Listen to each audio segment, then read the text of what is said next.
Hello, my name is MarshallShearin from St. Mary's School. I'm in the 8th grade, and for my science fair project, I decided to pick what is the best PSI for a basketball. So my hypothesis for this was around 70 PSI would help bounce the best without running the risk of overinflation and morphing the ball when it bounces. So when I researched this, I looked at the layers in a basketball. The interior layer helps give the ball bounce and protects the shape of the basketball from morphing or over inflation. The outer layer helps give grip and also protects the ball. But the interior is where I was looking at. It's about 33 of 1,000th of an inch, and it's been studied, and that's the perfect size to help make the ball bounce the best.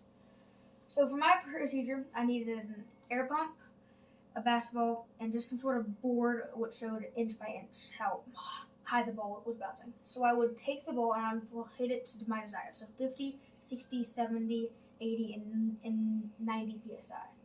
I would then drop the ball from, I believe it was 49 inches, and see where it comes back up.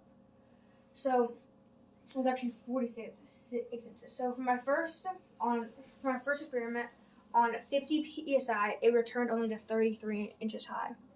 At 60 psi, it returned to 37 inches high and lost about 20% height. For 80 psi, it was dropped from 46 inches and came back up to 42 and only lost 9%.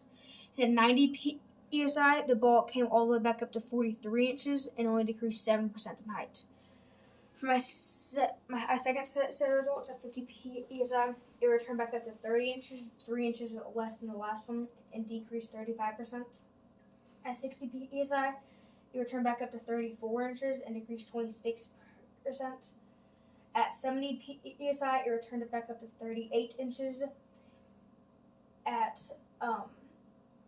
80 PSI, it returned it back up to 40 inches and lost only 13%. And on my last one at 90 PSI, it returned back up to 42 and I lost 9% as well. So for my third set of results, my last set, at 50 PSI, it returned back to 30 inches. At 60 PSI, it returned to 34. At 70 PSI, it returned to 40, which was the best, and only lost 13%.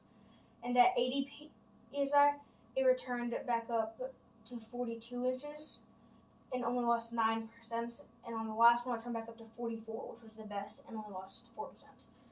So once again, my hypothesis for this, just restating, was that around 70 PSI was going to be the best. Hypothesis was roughly correct, and I decided that between 70 and 80 was the best without running the risk of morphing the basketball. I had a great time doing this project. It was very fun. It took a lot of time and weeks and effort. And if I were to do this again, I would check the temperature of the outside. Say thank you. Thank you for your time. That's my project.